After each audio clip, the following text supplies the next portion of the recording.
Bismillahirrahmanirrahim. Assalamualaikum warahmatullahi wabarakatuh. Innal hamdalillah nahmaduhu wa nasta'inuhu wa nastaghfiruh wa na'udzu billahi min shururi anfusina wa min sayyiati a'malina. May yahdihillahu fala mudilla lahu wa may yudlil fala hadiya lahu.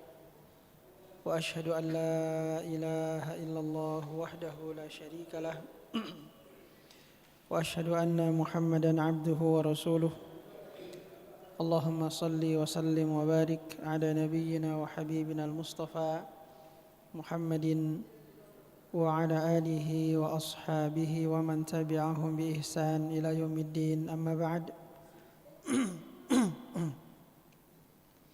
Hadirin jamaah salat maghrib yang dirahmati Allah Subhanahu wa taala, alhamdulillah. Mari kita bersyukur pada Allah Subhanahu wa taala dengan banyak memuji dan mengagungkan Allah Rabbul Alamin atas nikmat dan karunia yang berlimpah yang Allah Subhanahu wa taala anugerahkan pada kita semua.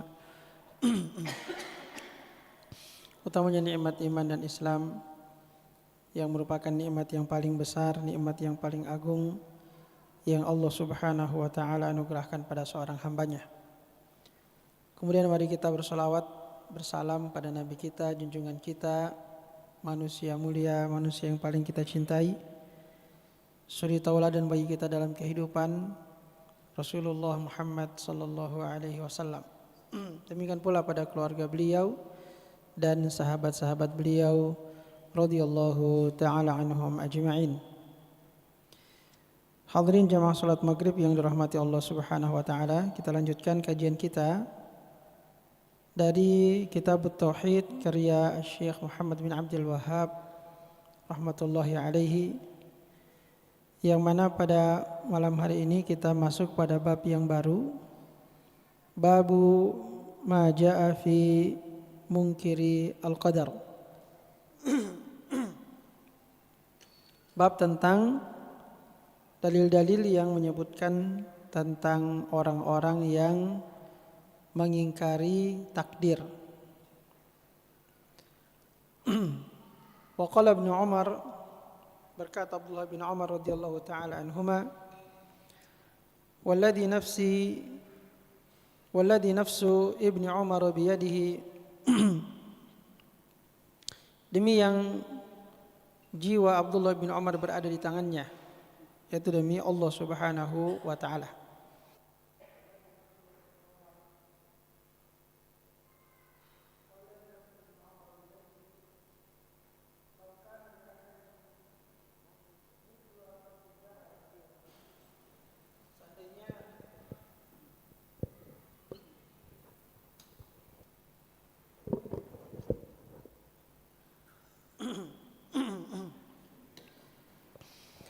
Lau kana li ahadihim, seandainya salah seorang dari mereka mempunyai mithlu Uhudin zahaban, emas seperti sebesar gunung Uhud.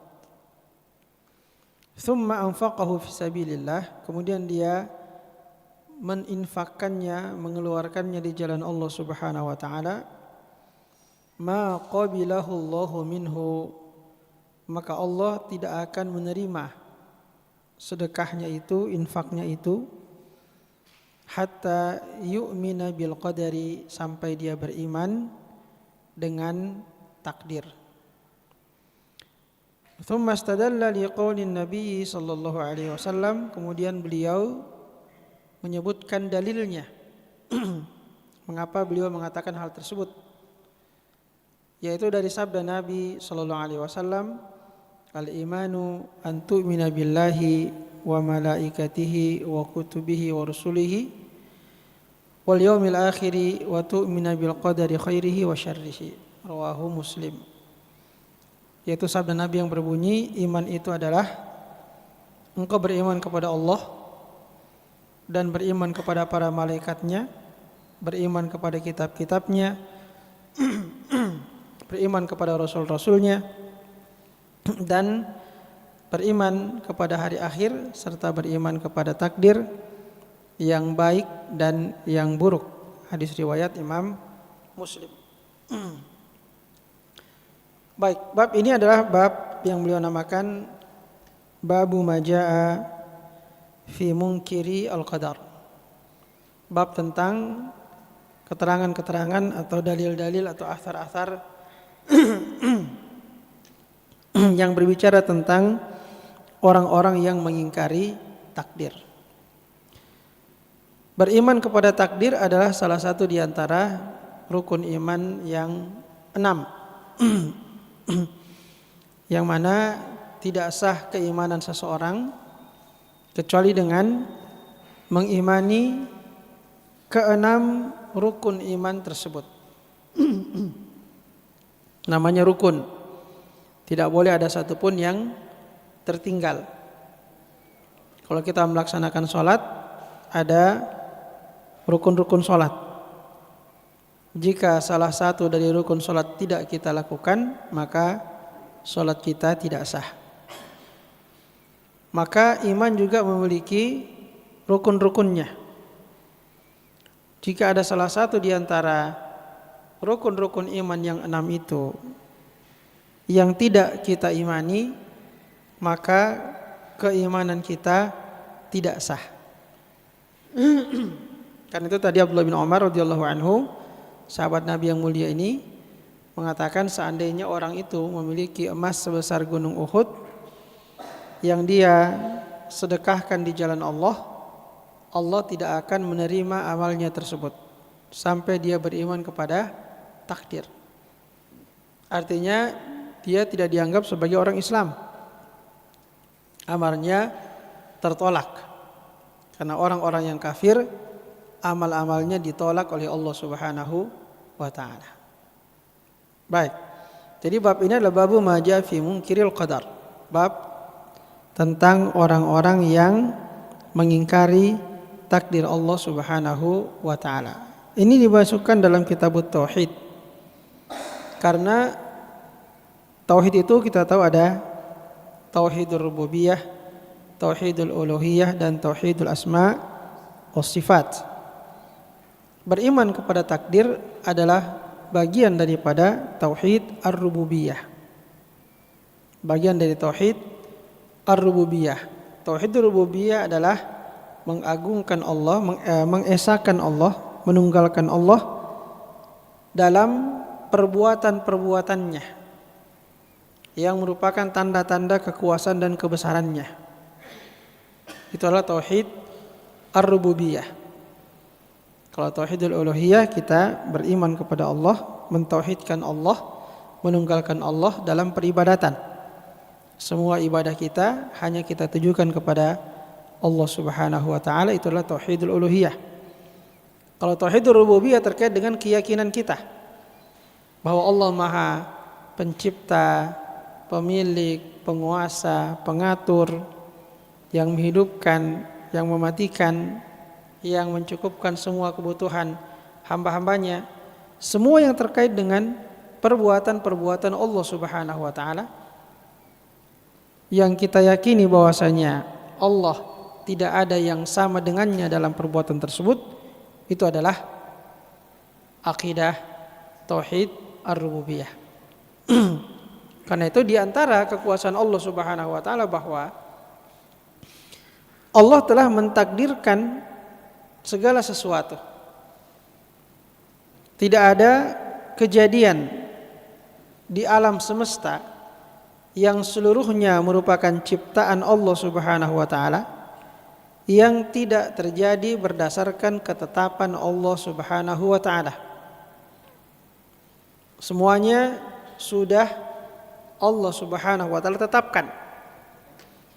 Dalam hadis Rasulullah sallallahu alaihi wasallam bersabda, "Awwalu ma khalaqallahu al-qalam." Bahwasanya yang pertama kali diciptakan Allah Subhanahu wa taala adalah al-qalam, pena. Tsumma qala lahu uktub. Kemudian Allah berkata kepada pena itu, tulislah. Ya, Allah perintahkan kepada pena untuk menuliskan. Maka pena bertanya, apa yang aku tuliskan ya Allah? maka Allah katakan semua kejadian yang akan terjadi hingga hari kiamat. Jadi segala sesuatu telah dituliskan, telah ditakdirkan oleh Allah Subhanahu wa taala dan dituliskan takdir itu. Ketetapan Allah Subhanahu wa taala tertulis dalam Al-Lauh Al-Mahfuz. Dalam Al-Lauhul Mahfuz.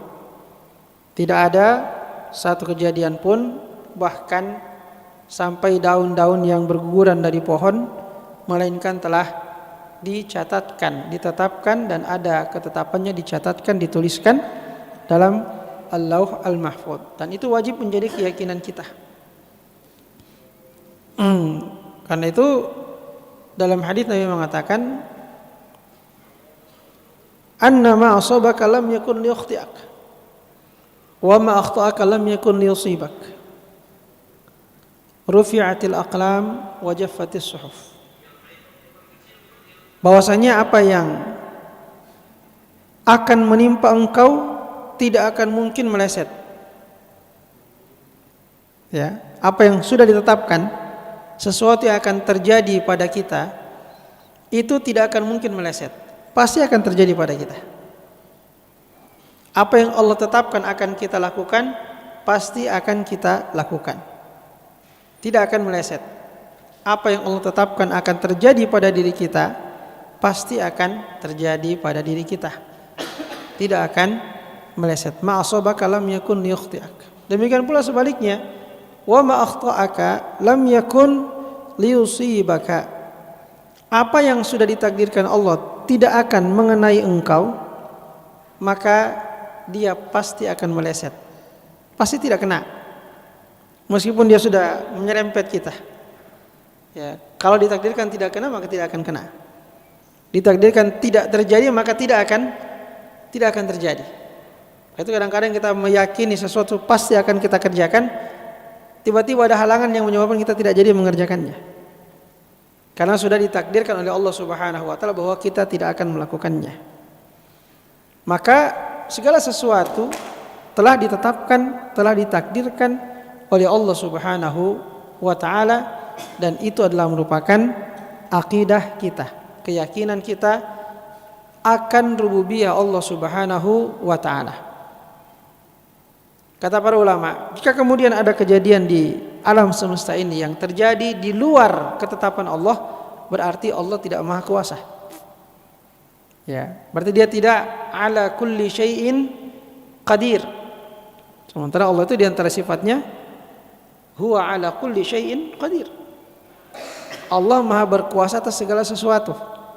Sehingga tidak mungkin terjadi dalam kerajaan Allah ini, dalam alam semesta yang Allah ciptakan ini, sesuatu terjadi di luar pengetahuan Allah, di luar ketetapan Allah, di luar kehendak Allah Subhanahu wa taala. Dia pasti akan terjadi.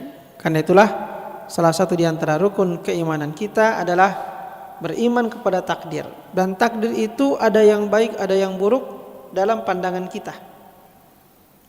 Maka dalam hadis tadi yang disampaikan oleh sahabat yang mulia Abdullah bin Umar radhiyallahu taala anhuma, wa antu'mina bil qadari khairihi wa syarrihi. Engkau beriman kepada takdir Allah, apakah itu takdir yang baik ataupun takdir yang buruk. Ya. Ada takdir yang kita suka, kita bilang oh ini takdir baik. Ada takdir yang kita tidak sukai dan kita namakan dia sebagai takdir yang buruk. Jadi dalam pandangan kita ada takdir yang baik, ada takdir yang buruk. Tetapi keburukan tidak dinisbatkan kepada Allah. Dari sisi Allah Subhanahu wa taala, semua yang Dia takdirkan ada hikmahnya. Semua yang Allah takdirkan ada hikmahnya. Dan ketika orang mengetahui hikmahnya, pasti itu menunjukkan ketika kita mengetahui hikmahnya, maka itu kita akan mengetahui bahwasanya semua yang ditakdirkan Allah Subhanahu wa taala adalah kebaikan. Maka keburukan tidak dinisbatkan kepada Allah Subhanahu wa taala. Meskipun kita meyakini bahwasanya perkara-perkara yang buruk dalam pandangan kita itu juga merupakan takdir Allah Subhanahu wa taala. Makanya Nabi mengatakan al khairu kulluhu biyadika wa syarru laisa ilaika. Kebaikan semuanya di tanganmu wahai Allah, dan keburukan wasyarru laisa ilaika tidak dinisbatkan kepadamu. Ya, keburukan tidak dinisbatkan kepada Allah Subhanahu wa taala. Makanya itu ma asabaka min sayyi'atin famin nafsik. Apa saja keburukan yang menimpa engkau, famin nafsika, itu datangnya dari dirimu sendiri. Maksudnya engkaulah penyebab keburukan itu terjadi pada dirimu. Tidak dinisbatkan kepada Allah Subhanahu wa taala, tetapi dia ditakdirkan dan ditetapkan oleh Allah Subhanahu wa taala. Namun sebagai adab kita kepada Allah, kita tidak menisbatkan hal-hal yang buruk kepada Allah Subhanahu wa taala. Maka apapun keburukan yang menimpa engkau dinisbatkan kepada kita. Famin nafsika, disebabkan karena dirimu sendiri. Engkaulah yang menyebabkan keburukan terjadi pada dirimu.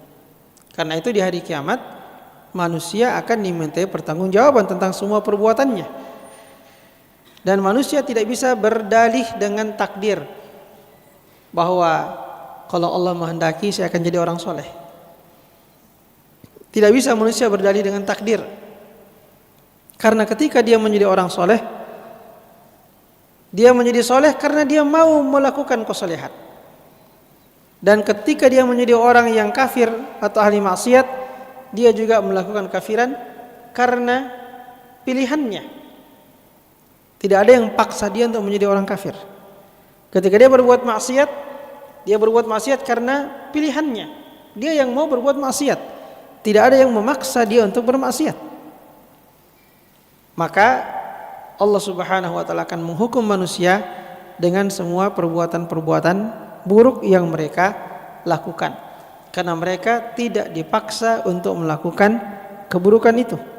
Allah Subhanahu wa taala telah memberikan jalan, menjelaskan melalui Rasulnya, melalui kitabnya, jalan-jalan kebaikan dan jalan-jalan keburukan.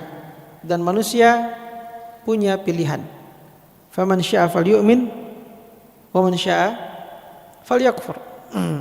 Siapa yang mau silakan beriman, siapa yang mau silakan kafir. Ini terserah kepada kita. Mau jadi beriman itu pilihan kita. Mau jadi orang kafir itu juga pilihan kita. Mau jadi orang soleh itu pilihan kita. Mau jadi ahli maksiat itu juga pilihan kita. Karena itu kita akan dihukum, kita akan dibalas sesuai dengan pilihan kita itu. Kita memilih iman, memilih amal soleh, Allah balas dengan pahala. Kita memilih kekafiran atau kemaksiatan, Allah balas dengan hukuman. Meskipun semua yang kita pilih ini berada di dalam takdir Allah Subhanahu wa taala. Ya. Jadi semua yang kita pilih itu adalah merupakan takdir dan ketetapan Allah Subhanahu wa taala. Itulah keyakinan Ahlussunnah wal Jamaah. Meyakini segala sesuatu adalah merupakan takdir Allah Subhanahu wa taala, dan manusia tidak dipaksa untuk melakukan sesuatu. Mereka melakukannya karena pilihan mereka sendiri, dan karena itulah mereka akan dihukum oleh Allah Subhanahu wa taala. Baik. Kemudian dalam bab ini beliau menukilkan perkataan sahabat Abdullah bin Umar radhiyallahu taala anhuma. Wa qala Ibnu Umar walladzi nafsu Ibnu Umar biyadihi, demi yang jiwa Ibnu Umar di tangannya, lau kana li ahadihim mithlu Uhudin dhahaban, seandainya salah seorang dari mereka mempunyai emas sebesar gunung Uhud, ma qabilahu Allahu minhu, maka Allah thumma anfaqahu fi sabilillah, kemudian dia menafkahkannya di jalan Allah Subhanahu wa taala, ma qabilahu Allahu minhu, Allah tidak akan menerima darinya sedekah di jalan Allah itu, hatta yu'mina bil qadari, sampai dia beriman dengan takdir Allah Subhanahu wa taala. Ini ada kisahnya, yaitu ketika di akhir-akhir zaman para sahabat yang tersisa, sudah lewat masa Khulafaur Rasyidin, juga sudah lewat masa kekhalifahan Muawiyah bin Abi Sufyan radhiyallahu taala anhu. Ada seorang di Basrah yang disebutkan juga sebagai seorang ahli ilmu, orang yang juga memperdalam ilmu agama, namanya Ma'bad al-Juhani. Dan dia mengatakan tidak ada takdir. Ini orang pertama yang mengatakan tidak ada takdir, namanya Ma'bad al-Juhani. Dan ketika itu masih ada beberapa orang sahabat yang hidup.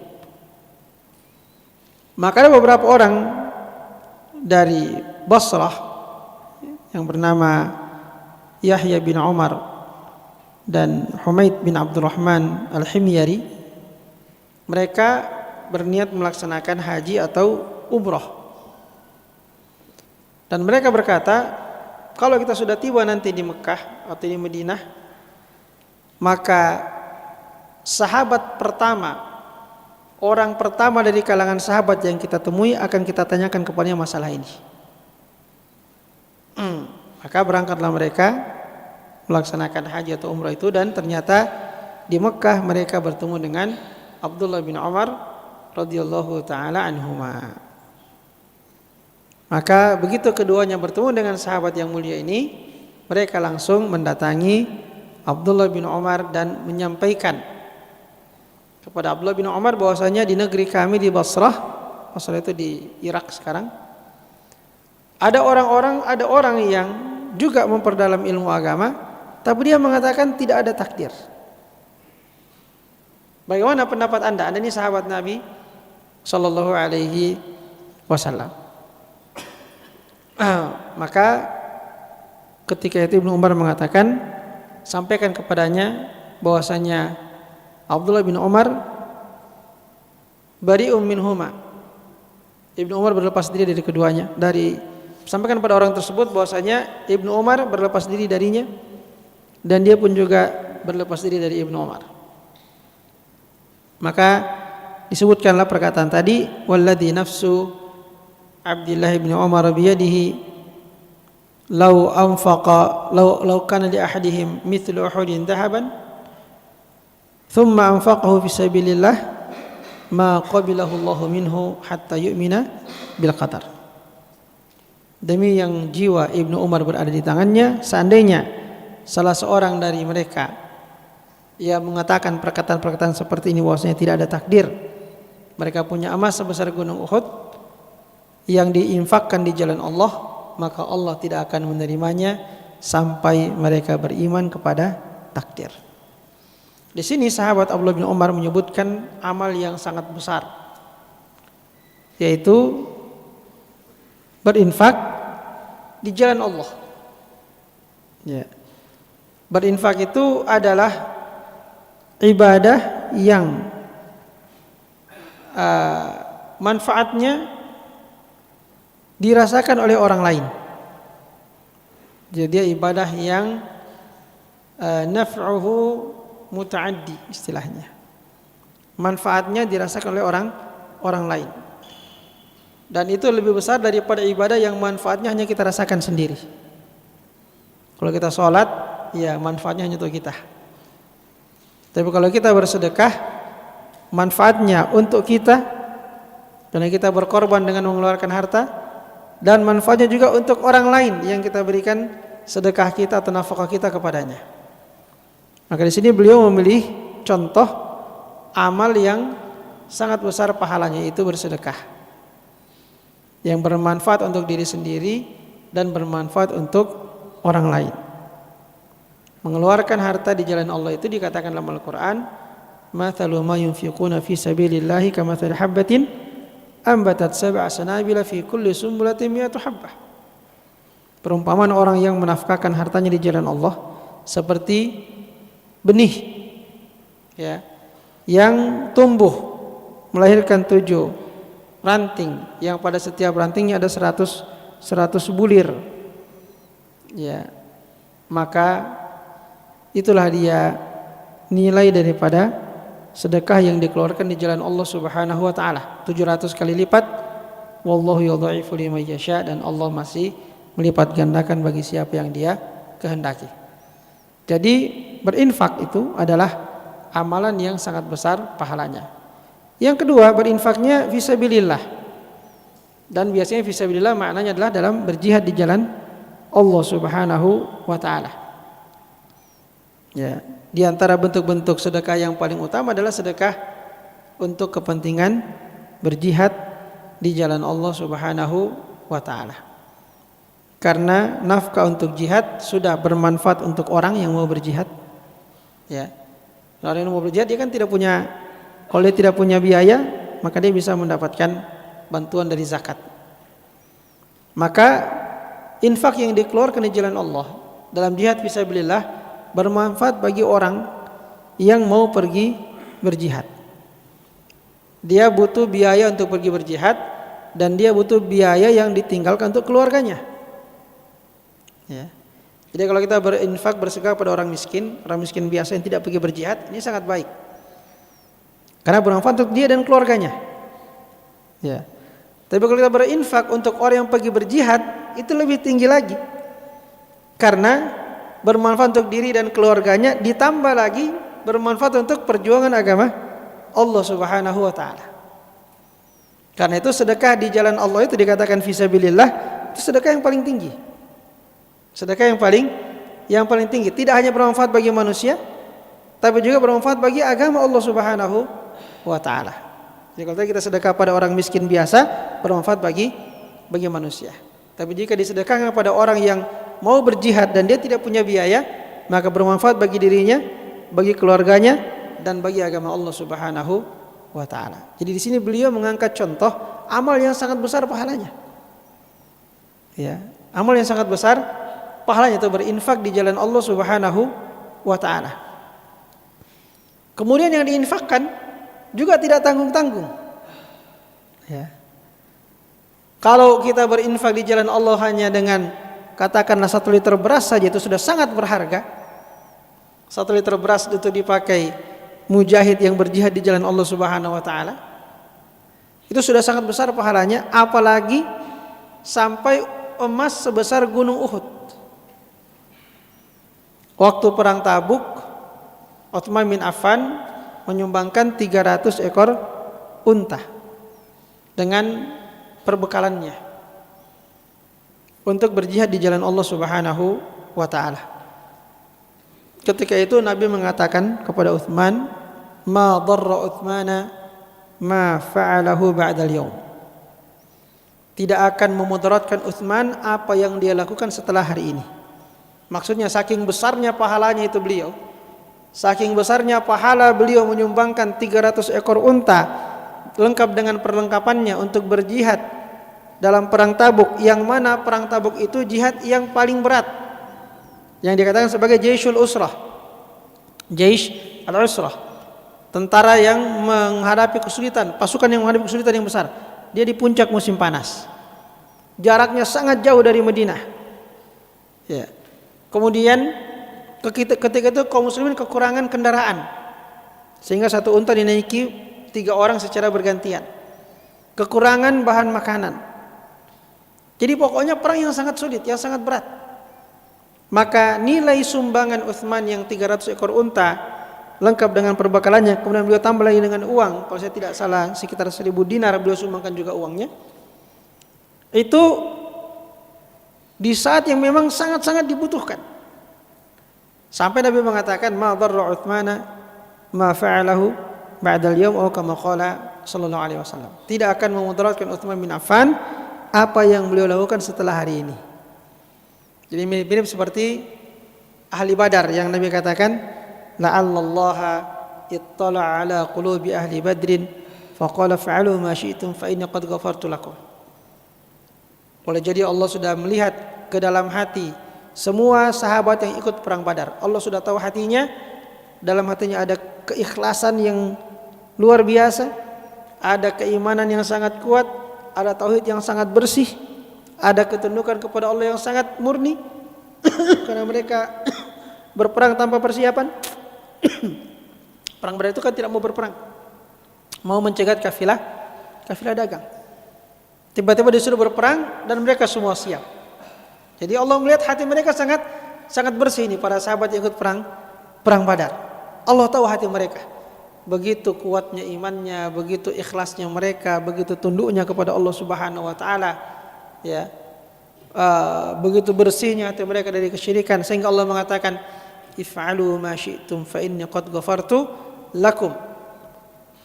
Ahli Badar itu kau buat apa saja setelah perang Badar, sebesar apapun dosa, andaikan ada di antara mereka yang melakukan dosa besar, itu pasti akan langsung diampunkan oleh Allah Subhanahu wa taala. Saking begitu besarnya pahala orang yang ikut perang Badar. Jadi kira-kira seperti itu yang Nabi katakan pada Utsman bin Affan. Ma dharra Utsman ma fa'alu ba'da al-yawm. Tidak akan memudaratkan Utsman radhiyallahu anhu apa yang dia lakukan setelah hari ini. Andai kata ada dosa yang dia kerjakan, tidak akan mengganggu ya pahalanya di sisi Allah Subhanahu wa taala, karena begitu besarnya pahala yang dia dapatkan dari Allah Subhanahu wa taala. Semua amal yang luar biasa hebatnya ini, kalau yang melakukannya tidak beriman kepada takdir, ditolak oleh Allah Subhanahu wa taala. Ya, ditolak oleh Allah Subhanahu wa taala, tidak akan ada manfaatnya. Ya. Kenapa? Karena dia tidak beriman. Syarat diterimanya amal soleh ada dua. Yang pertama adalah ikhlas karena Allah Subhanahu wa taala, artinya dia beriman kepada Allah, tidak mempersekutukan Allah dengan sesuatu apapun. Yang kedua, dia mengikuti sunnah Nabi sallallahu alaihi wasallam. Jadi kalau orang yang beramal tidak punya iman yang murni kepada Allah, tidak punya iman yang benar kepada Allah Subhanahu wa taala, maka tidak akan diterima amalnya. Ya. Maka dikatakan amal-amal orang kafir di hari kiamat seperti apa? Ka sarabin biqi'ah. Seperti fata morgana. Kita kalau di siang hari yang panas kadang-kadang kita lihat di aspal seperti ada air. Ya, seperti ada air itu namanya fata morgana. Padahal tidak ada air di situ. Nah, amalnya orang kafir di hari kiamat seperti fata morgana. Mereka menyangka ada pahala bagi amal mereka, ternyata tidak ada pahalanya sedikit pun. Allah menjadikannya sebagai debu-debu yang berterbangan. Wa qadimna ila ma 'amilu min 'amalin faj'alnahu haba'an manthura. Dijadikan amal mereka sebagai debu yang berterbangan, tidak ada nilainya sama sekali. Salah satu sebabnya adalah karena tidak beriman dengan takdir. Maka sekali lagi, rukun iman yang 6 ini namanya rukun, dan rukun itu adalah sesuatu yang jika dia tidak ada maka amalan tidak sah. Jika tidak ada maka amal tidak sah. Rukun sholat kita hilang satu, misalnya baca Al-Fatihah, rukun sholat. Dia sholat tidak baca Al-Fatihah, ya bukan karena masbuk yang dapat ruku. Dia imam misalnya tidak baca Al-Fatihah, maka tidak sah sholatnya. Atau sholat sendiri tidak baca Al-Fatihah, maka tidak sah sholatnya, karena ada rukun yang tertinggal. Maka demikian pula dengan beriman kepada takdir, yang merupakan salah satu di antara rukun-rukun iman. Maka iman tidak sah kecuali dengan melengkapi keenam dari rukun iman yang disebutkan oleh Rasulullah sallallahu alaihi wasallam. Hadisnya masih panjang dan waktu kita terbatas, kita cukupkan sampai di sini dulu. Nanti kita akan lanjutkan penjelasannya pada pekan yang akan datang insyaallah taala. Jika ada pertanyaan sebelum kita tutup, saya persilahkan.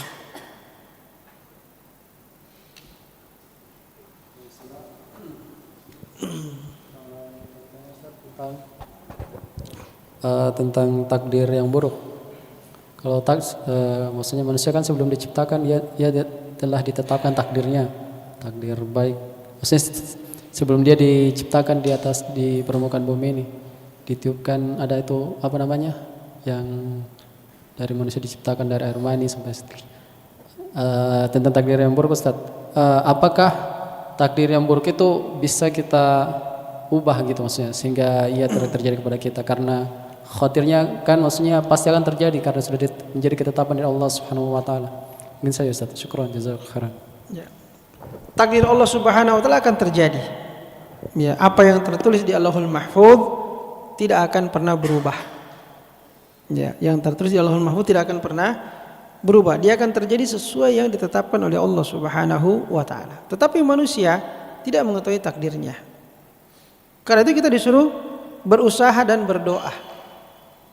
Ya, mengapa kita berusaha? Karena kita tidak tahu apa takdir kita. Maka berusahalah untuk mendapatkan yang terbaik.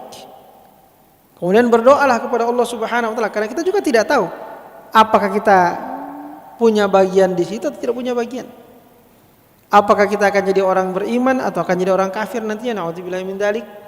Maka harus berdoa karena tidak tahu. Ya, jadi doa itu memperkuat usaha kita. Ya, semakin banyak kita berdoa, semakin besar harapan kita untuk mendapatkan apa yang kita inginkan. Dan ketika harapan semakin besar, semangat untuk mewujudkannya juga akan semakin besar.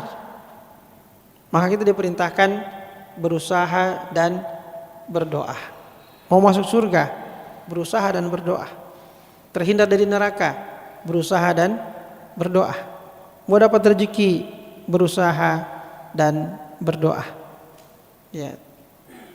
Itu yang harus kita lakukan. Bukan kita berpikir apa nanti kalau saya ditakdirkan jadi orang buruk, buat apa saya capek-capek beribadah sekarang? Nanti juga akan jadi buruk. Itu pikiran dari syaitan. Ya. Rasulullah mengatakan kalau saya ditakdirkan nanti su'ul khotimah. Ya, apa gunanya saya ibadah sejak sekarang? Ya. Akhirnya membuat dia malas beribadah. Kenapa? Sudah berprasangka bahwa akan buruk takdirnya. Padahal dia tidak tahu bagaimana takdirnya ke depan. Sama juga kalau kira-kira kita mau cari nafkah.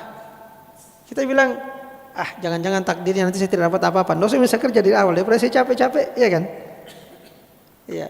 Saya capek kerja dari awal. Ternyata takdir saya tidak dapat apa-apa. Mending saya tidak usah kerja dari sekarang. Iya, karena Anda sudah berprasangka tidak dapat apa-apa. Belum tentu kan?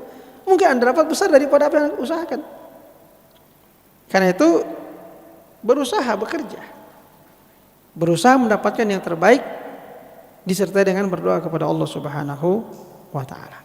Apa yang ada di Lauhul Mahfuz tidak akan berubah, tapi karena kita tidak tahu apa yang ada di sana, kita wajib untuk mengupayakan yang terbaik bagi kita dalam urusan-urusan dunia dan urusan akhirat kita.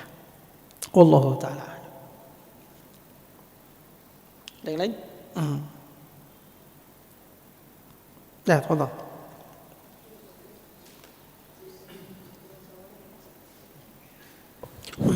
Bismillah, assalamualaikum warahmatullahi wabarakatuh. Ustaz. Waalaikumsalam warahmatullahi wabarakatuh. Mungkin langsung saja Ustaz. Misalnya Ustaz ada teman kita atau ikhwan Ustaz, mungkin masih merasa berat Ustaz, misalnya menerima takdir. Mungkin ada satu persoalan Ustaz yang mungkin dia masih rasa berat Ustaz untuk mengikhlaskan Ustaz, misalnya contohnya Ustaz, begitu Ustaz, pada perkara tersebut Ustaz. Perkara apa? Misalnya Ustaz ada contoh Ustaz, seorang ikhwan Ustaz atau teman ana, misalnya mungkin Ustaz dia belum berjodoh Ustaz dengan iya Ustaz. belum berjodoh dengan mungkin temannya Ustaz, mungkin dan ditinggal menikah Ustaz. Ceritanya Ustaz. Dan dia rasa masih berat Ustaz. Masih berat dia rasa. Bagaimana tipsnya ini Ustaz? Inti pertanyaannya apa? Pertanyaannya Ustaz, bagaimana solusinya Ustaz? Misalnya dia mungkin dia Ustaz masih berat rasanya menerima kenyataan itu Ustaz. Iya. Jadi bagaimana tipsnya juga Ustaz? Syukran Ustaz. Ya, baik. Di antara konsekuensi beriman kepada takdir adalah meridhai takdir yang telah terjadi pada diri kita. Ridho terhadap takdir. Dan ini biasanya terkait dengan takdir yang tidak kita senangi. Seperti tadi contoh yang disebutkan dalam pertanyaan tadi, dia ingin menikah dengan seorang perempuan, ternyata didahului orang lain Ya, mungkin dia suka menunda-nunda, dia bilang nanti aja bulan depan, pekan depan, ya.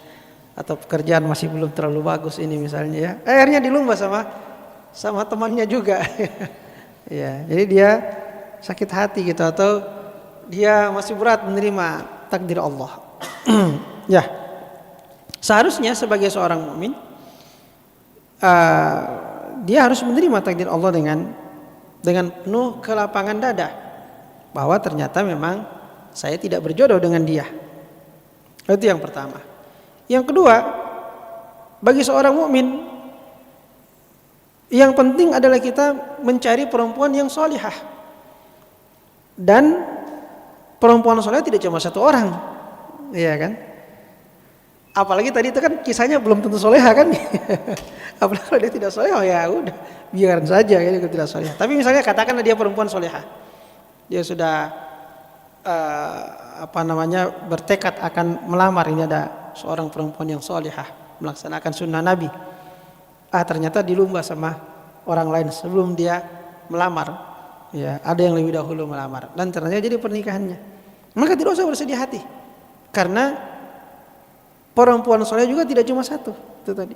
Ada banyak perempuan-perempuan soleh yang lain yang bisa dia lamar untuk menjadi pendamping hidupnya. Nah, disitulah kita perlu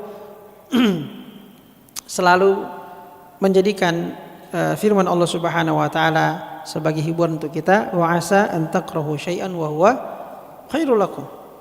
Ya. Boleh jadi engkau tidak menyukai sesuatu padahal sesuatu itu baik bagimu. Yang kamu tidak senangi mungkin dia baik bagimu. Barangkali kalau kau menikah dengan perempuan itu justru tidak seperti yang kau harapkan. Ya.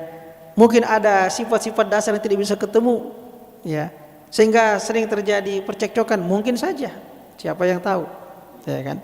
Itu diantara hikmah. Maka ketika kita menginginkan sesuatu dan ternyata kita gagal mendapatkannya, maka tidak usah bersedih. Ya, yakinilah firman Allah ini, boleh jadi kamu tidak menyukai sesuatu, padahal sesuatu itu baik bagi dirimu. Ada rahasia-rahasia Allah Subhanahu wa taala yang kita tidak tahu. Ya, ada hikmah-hikmah dari setiap kejadian yang kita hadapi sebenarnya. Yang ketika kita menyadari hikmahnya, kita justru akan bersyukur kepada Allah Subhanahu wa taala setelah kita mengetahui hikmahnya. Karena itu nih, ayat ini sangat penting bagi kita dalam menerima takdir Allah Subhanahu wa taala. Asa an takrahu syai'an wa huwa khairul lakum, dan demikian pula sebaliknya. Asa an tuhibbu syai'an wa huwa syarrul lakum.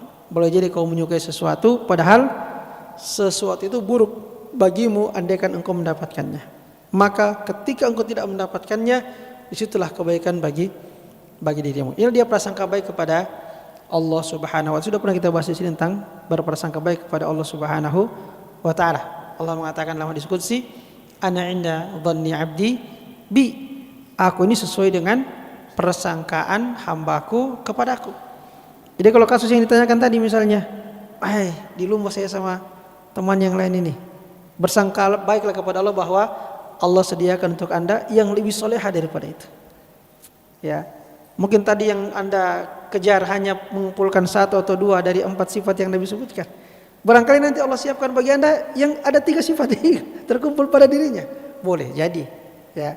Maka berprasangka baiklah kepada Allah Subhanahu wa taala bahwa ada hikmah yang besar yang akan datang kepada kita di balik sesuatu yang tidak kita sukai ketika telah terjadi pada diri kita. Wallahu taala a'lam.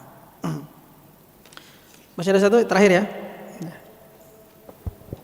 Baik, assalamualaikum warahmatullahi wabarakatuh. Waalaikumsalam. Berkaitan dengan takdir Ustadz, biasanya ada fenomena yang kemudian seseorang itu bertindak tertentu atau punya sikap tertentu karena pengalaman masa lalu, utamanya mungkin masih kecilnya misalnya. Jadi biasa itu terbawa, utamanya kadang kalau baik alhamdulillah, tapi bisa jadi ada juga yang buruk Ustadz. Nah, orang itu biasanya kalau dia sudah terbina, maksudnya sudah belajar, dia belakangan sadar bahwa ini memang salah dan harus ditinggalkan, tetapi menjadi persoalan adalah kadang ada kebencian yang tertanam dalam hatinya kepada orang-orang yang di masa lalu itu. Sekalipun orang-orang itu mungkin keluarganya sendiri, orang tuanya sendiri, atau pokoknya yang sebenarnya dia ada hubungan darah gitu. Nah, dia berdamai dengan takdir tapi seperti menyalahkan, tapi tidak menyalahkan Allah gitu. Tapi orang-orang yang dulu itu dikatakan bahwa sepertinya gara-gara mereka inilah misalnya kita jadi seperti ini. Tuh bagaimana posisinya, Ustaz? Ya, syukran. Assalamualaikum warahmatullahi wabarakatuh. Waalaikumsalam warahmatullahi wabarakatuh. Ya, baik.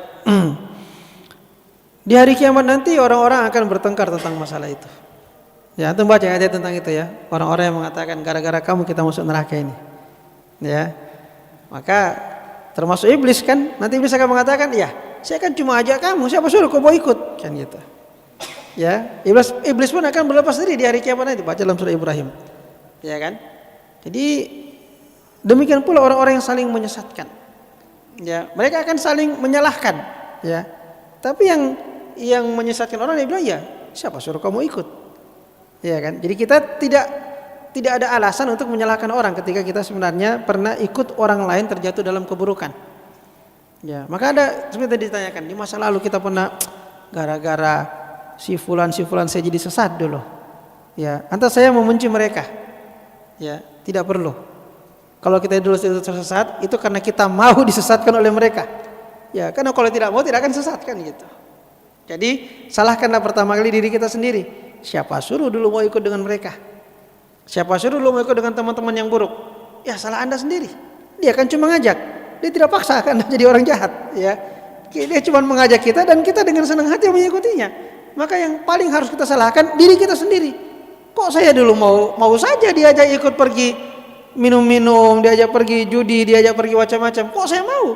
Ya salah saya sendiri. Maka sekarang saya dapat hidayah, alhamdulillah. Nah sekarang yang lebih baik adalah berpikir bagaimana agar orang-orang yang dulu menyesatkan saya itu, saya juga bawa hidayah kepada mereka. Ya, jadi membalas keburukan dengan kebaikan, gitu ya. Dulu mereka mengajak saya pada kesesatan. Nah sekarang saya sudah tahu kebenaran, saya ingin ajak mereka pada kebenaran. Seharusnya itu yang kita pikirkan. Ya, jadi tidak usah menyalahkan orang atas ketergelinciran kita mengikuti mereka, ya, tapi salahkanlah diri kita yang mau mengikuti ajakan tersebut dan balaslah keburukan dengan kebaikan.